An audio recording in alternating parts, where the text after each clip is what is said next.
United States with the beard, because I am not thinking now to cut my beard, because I am accustomed to my beard, and my beard means many things to my country.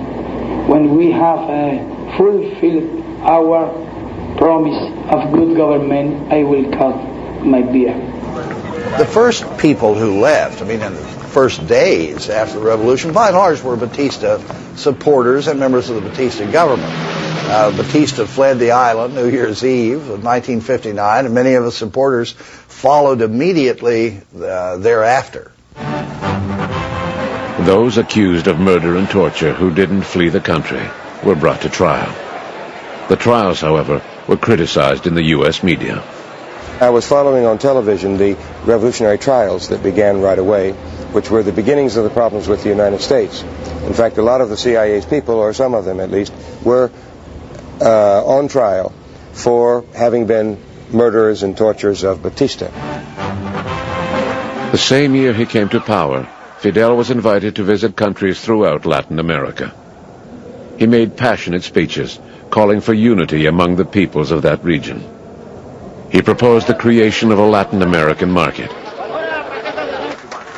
Also in 1959, he embarked on a tour of the United States, hoping to promote a better understanding of the Cuban Revolution.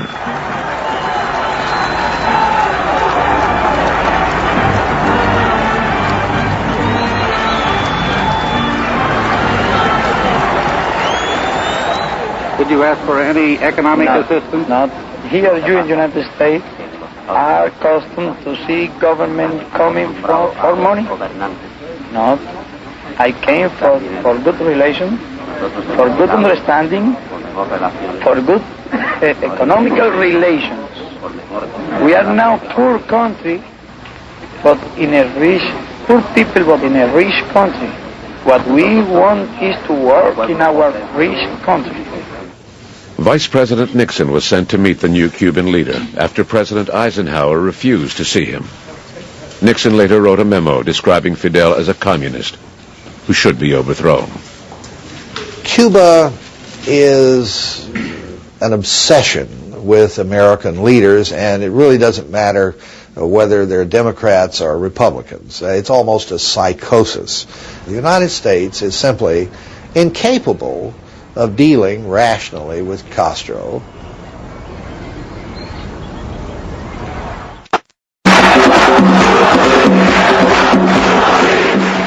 When Fidel got to New York, he had a warmer welcome. Rodeado por la multitud, apretujado por el entusiasmo de miles y miles de personas, entra en la estación Pensilvania de Nueva York un joven abogado, alto y barbudo, que sabe hablar un idioma sencillo y valiente, y que viste el uniforme de comandante del ejército rebelde cubano.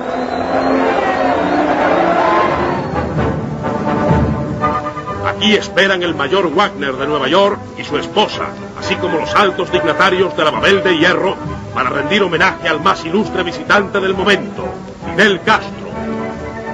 Fidel gave a reception at the Cuban embassy. Es la primera vez que se pone el traje de gala. Se miró hacia el espejo y dijo, que vaya, me quito esto, porque me parezco a Tito, chico.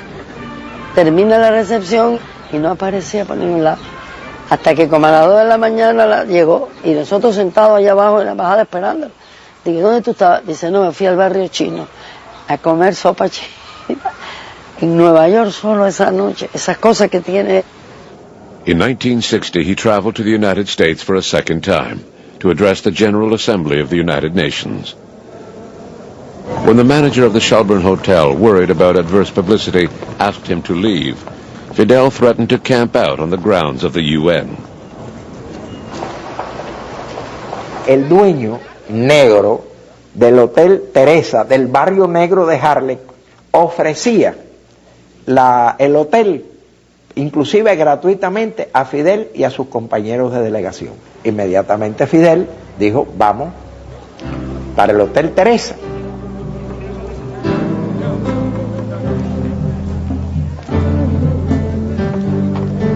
At the Hotel Teresa, world leaders visited him. Nasser from Egypt and Nehru from India.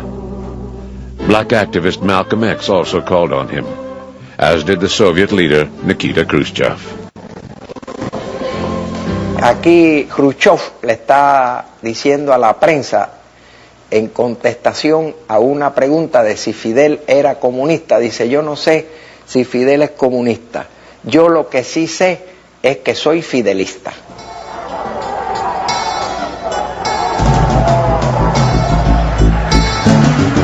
On his return to Cuba, the first priority of Fidel's revolution was the redistribution of land through the Agrarian Reform Act.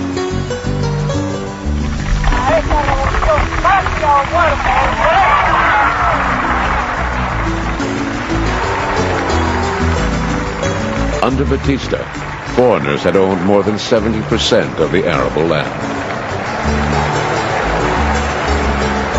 Most of the sugar industry was in U.S. hands.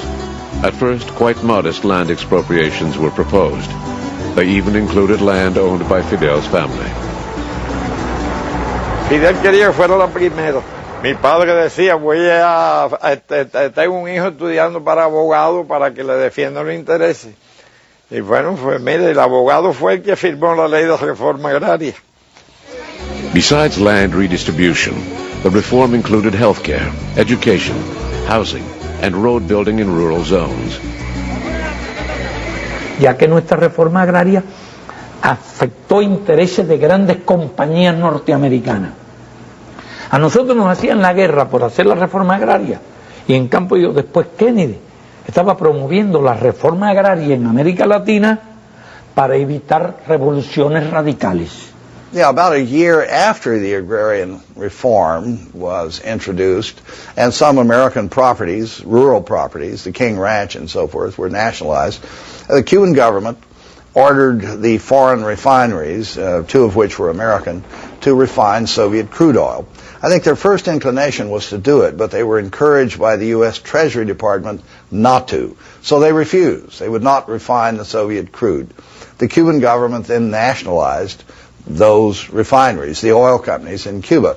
The United States retaliated for that by cutting off the Cuban sugar quota, and Cuba then retaliated for that by nationalizing all U.S. properties in Cuba.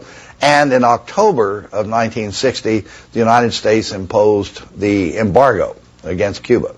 So it was sort of one step led to another. Cuando Fidel lee el decreto más importante de la Revolución Cubana, en su afán de controlarlo todo, la emoción de Fidel es tanta que Fidel enmudece, pierde la voz. Y aquello fue una expectación tremenda porque era ante las cámaras nacionales e internacionales y Fidel mudo delante del micrófono. Y entonces Raúl, inesperadamente, toma el micrófono y continúa leyendo el decreto de expropiación de las grandes compañías norteamericanas en Cuba. Porque se ha ido una voz por un momento, pero ahí está él y estará.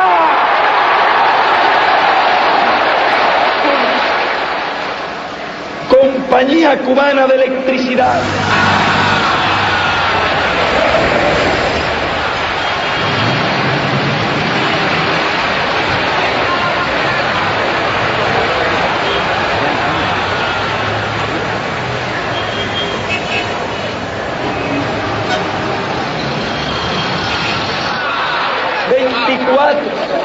United Fruit Company.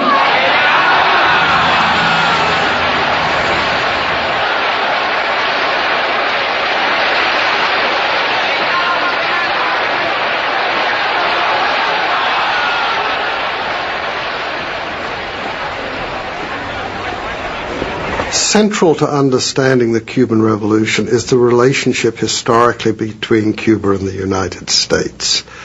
This was more than anything a nationalistic movement that Fidel was able to capitalize on, where the people in Cuba from the founding of the country had struggled for a sense of their own sovereignty and independence.